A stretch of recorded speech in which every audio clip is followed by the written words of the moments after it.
us through the game, your first impressions upon the finish. Okay.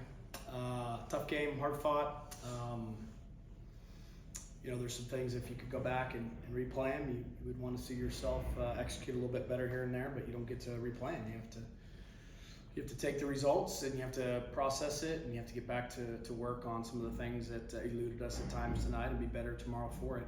If you really want to break this game down, gutty start by Ben, great relief pitching, pretty fast-paced game, all things considered with the wind, which was very active.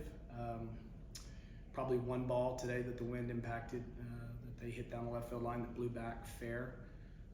Was a part of the game where it showed up.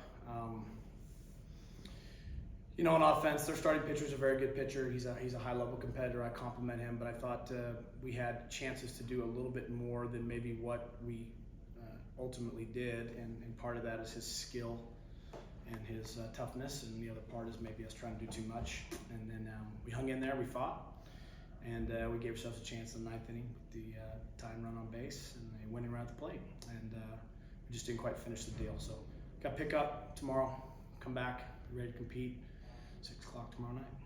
With as wild as the wind was there talk to just play 2 tomorrow, or? No, doubleheaders are simply too much.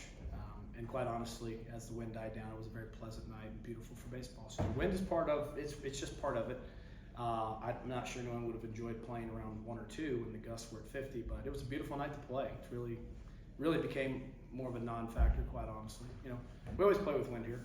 Some nights are more than others. What did you think was kind of the biggest determinant in being the winner and the loser tonight? Because it was a very close game for not just scoring wise, but hits and runners left on base. Yeah. Well, the biggest determinant of the winner and the loser, I would say that their offense was able to get 5 across, whereas our offense was in position and didn't finish the offensive need of getting the run across when they did. So while we had opportunities, they were able to secure theirs. Homer, 2 homers, right? I think one in particular was a 2-run homer. Is that right? Yeah, both of them. And probably some of it was the 2-out nature of some of their rallies. So if I had to, not to make the answer, I'm trying to oversimplify it, but their offense finished runs, our offense created opportunities and didn't finish runs. You guys are going to look at it game by game, but is it too early in the season to look big picture and what this series could mean for the Big 12 down the line? You can do that. I'm not smart enough to. Okay.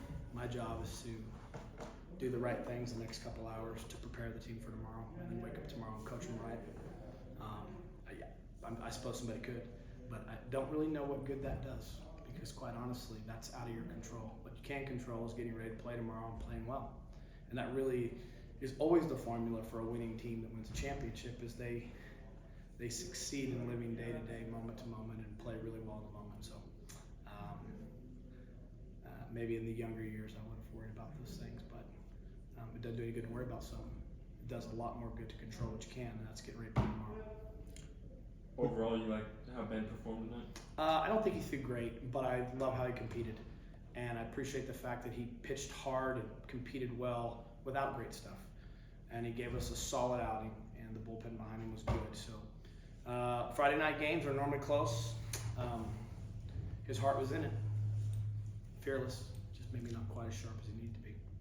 You talked earlier in the week about maybe moving Jerron, trying to get him back to Fridays or Saturdays. Would you see that to kind of put him on Saturday tomorrow? He'll pitch tomorrow. That's right. Yes, he will.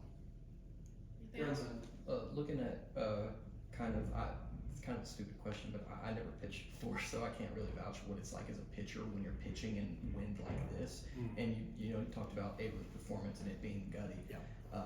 Wind also certainly died down kind of. Do you think that the wind, does that play a factor in how well a guy pitches, especially when it's this high? Because I know that there's some velo on it. But. Well, I've never pitched either, but I thought batting practice every day.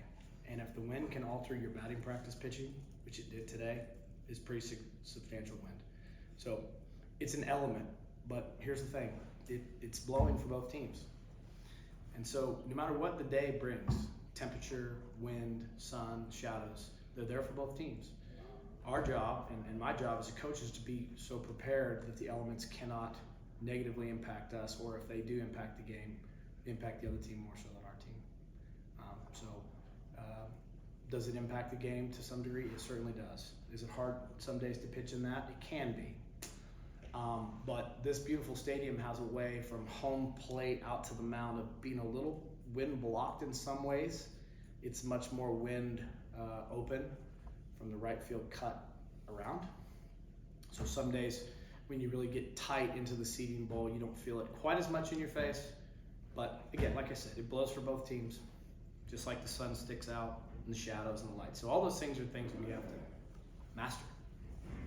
There in the bottom of the second, you score and then you get someone thrown out at home. Uh-huh. Was that an aggressive play call from the coaching staff, or was it just quick on the feet from the runner? Well, it's not a play call. It's a batted ball. Runners run. I think Carson may have turned the base.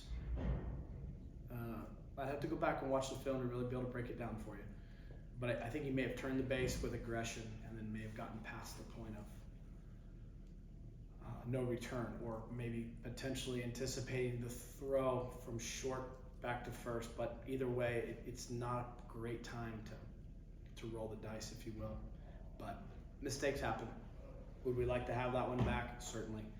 Was it the ultimate deciding factor of the game? Absolutely not. But you know, those are examples of plays that you'd like to have back. I mean, and that's baseball, and that's coaching, and those things are my responsibility to correct and to continue to teach the kids better so they can play free and play aggressive.